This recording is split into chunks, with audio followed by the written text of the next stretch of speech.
ครับเรามาดูต่อนะครับประเด็นต่อไปก็คือการตั้งหารยาวพหุนามด้วยพหุนามนะครับใช้สำหรับเวลาเราไม่สามารถดึงตัวร่วมเหมือนหัวข้อที่แล้วแล้วก็ตัดทอนได้เราจะใช้การหารยาว x กำลัง2บวก 4x บวก3หารยาวด้วย x บวก1x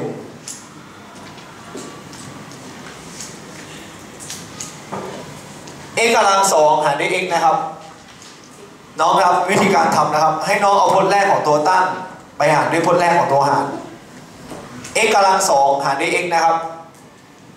มันจะกลายเป็น x กำลัง1ให้น้องเขียน x กำลัง1เนี่ยข้างบนตัวตั้งแบบนี้ครับแล้วน้องก็เอา x ตัวเนี้ยไปคูณกับแต่ละพจน์ของตัวหาร x คูณ x ได้ x กำลัง2 x คูณ1ได้ 1x แล้วเราก็มาลบกันทำความเข้าใจ x กำลัง2ลบ x กำลัง2ก็จะหมดไป 4x ลบ 1x ได้ 3x แล้วก็บวก3ทำความเข้าใจหลังจากนั้นนะครับเราก็เอา 3x ไปหารด้วย x 3x ไปหารด้วย x ก็ได้ออกมาเป็น3พอได้3เสร็จเราก็เอาเลข3ไปคูณกับแต่ละพจน์ของตัวหาร3คูณ x ได้ 3x 3คูณ1ได้3ลบกันได้0ครับน้องๆครับผลหารข้อนี้ตอบตัวข้างบนครับ x บวก3ผลหารข้อนี้ตอบตัวข้างบนครับ x บวก3นี่คือการหารยาวนะครับพหุนามหารด้วยพหุนามต่อไปข้อที่2นะครับ x กำลัง2บวก 4x บวก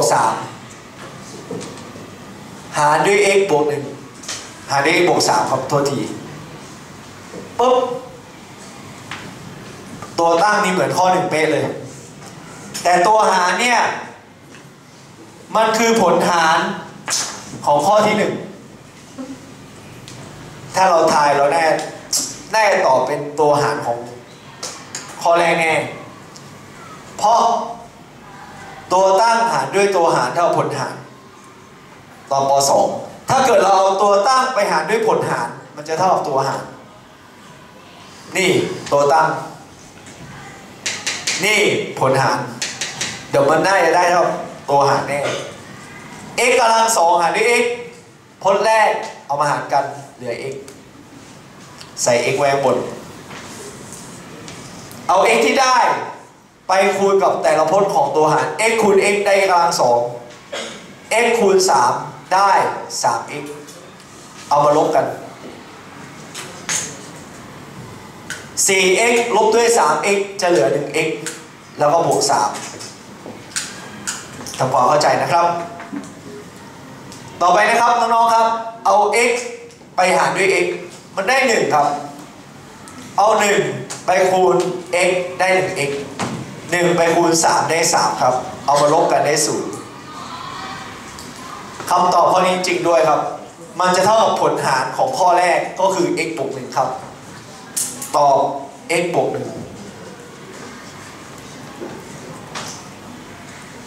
ตอบ x บวก1ครับต่อไปเปิดหน้าต่อไปครับหน้าที่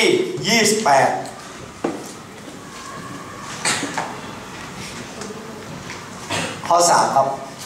ใครเข้าใจแล้วลองทำดูนะครับใครไม่เข้าใจดูตัวอย่างเพิ่มเติม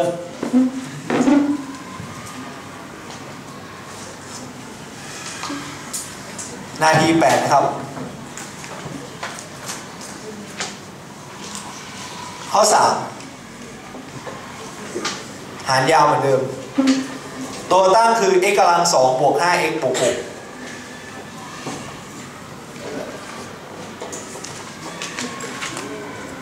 หารด้วย x บวก2ทำความเข้าใจน้องๆครับ x กำลัง2หารด้วย x ได้ x กำลัง1เอา x กำลัง1ที่ได้ ไปคูณกับแต่ละพจน์ของตัวหาร x คูณ x x กำลังสอง x คูณ2 2x ลบกันได้ 5x ลบ 2x ได้อะไร 5x ลบ 2x 5x ลบ 2x ได้ 3x ครับแล้วดึงบวก6ลงมาเอา 3x ที่ได้ไปหารด้วย x ได้3คูณ x 3x 3คูณ2 6ลบกันได้อะไร0ข้อ3ใครอยากถามบ้างตัวตั้งหารด้วยตัวหารเท่ากับผลหารนี่ผลหารคือ x บวก3ครับคำตอบข้อนี้จึงตอบ x บวก3 x บวก3ใครไม่เข้าใจถามนะครับข้อ4ลองทำเองนะข้อ4ลองดูลองทำข้อ4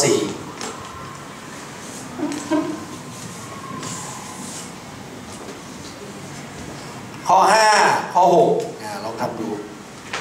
3ข้อนะฝากเป็นการบ้าน3ข้อก่อนทีนี้เดี๋ยวครูขอสอนข้อ7นะครับเพราะว่าข้อ7เนี่ยมันเป็นข้อที่สัมประสิทธิ์หน้าดีกรี2เนี่ยไม่ใช่1นะครับเตรียมตัวนะครับในข้อที่7ทำความเข้าใจ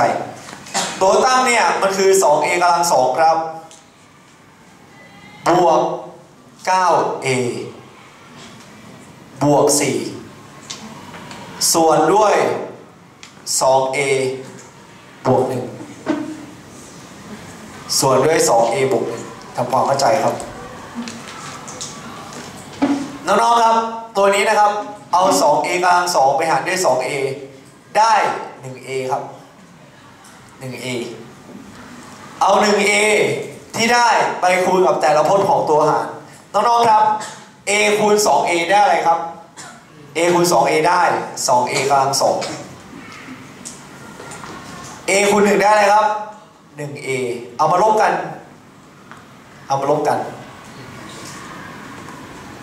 2a กำลัง2ลบ 2a กำลัง2หมดไป 9a ลบ 1a เหลือ 8a แล้วดึงบวก4ลงมาดึงบวก4ลงมาครับ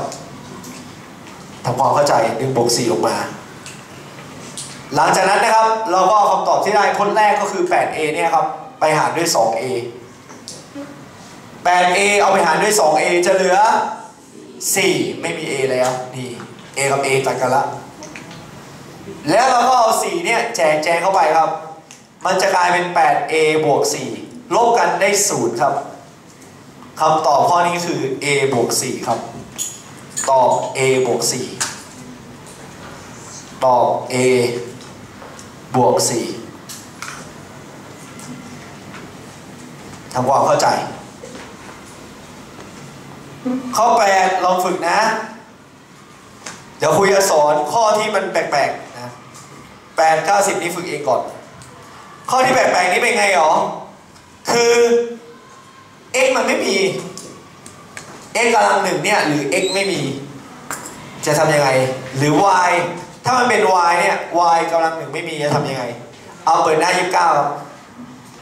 ดูข้อ13ครับ11 12ก็การบ้านเช่นกันลองฝึกหารดู13ใครไม่เข้าใจถามนะครับน้องๆครับในข้อ13น้องเห็นตัวตั้งไหมครับน้องเห็นว่าตัวตั้งเป็น x กำลัง2ลบ16เฮ้ยไม่มี x มันหมายถึง 0x นั่นเองไม่มี x มันหมายถึง 0x นั่นเองครับน้องๆครับเพราะฉะนั้นข้อ13เนี่ยมันก็จะกลายเป็น x กำลัง2บวก 0x แล้วลบ16นี่ตัวตั้ง x กำลัง2บวก 0x ลบ16เอาไปหารด้วย x บวก4หารด้วย x บวก4นี่น้องๆครับ x กำลัง2หารด้วย x ได้ x กำลัง1ครับเห็นเปล่าตอนแรกมันเป็น x กำลัง2ลบ16ใช่ไหมตัวตั้งเราก็เขียนเป็น x กำลัง2บวก 0x ลบ16แล้วเอา x เนี่ยแจกเข้าไปตัวนี้ทีหนึ่งคูณเข้าไป x คูณ x ได้กำลังสอง x คูณ4ได้ 4x น้องๆครับ0ไปลบ4มันจะติดลบ4ลบ 4x ลบ16น้องๆก็เอาลบ 4x ที่ได้เนี่ยครับไปหารด้วย x ลบ 4x เอาไปหารด้วย x ได้ลบ4ครับแล้วเราก็เอาลบ4ที่ได้เนี่ยครับไปคูณกับแต่ละพจน์ของตัวหารลบ4คูณ x ได้ลบ 4x ลบ4คูณบวก4ได้ลบ16ลบกันได้อะไร0ครับทำความเข้าใจน้องไปเรียนแบบมานะครับข้อ14 15 16ทำเองเนาะเดี๋ยวในคลิปหน้าเนี่ยครูจะมาเฉลยนะครับแล้วก็ต่อกันอีกนิดนึงนะครับเราให้จบเรื่องพวกนามแล้วเจอกันคลิปหน้าครับ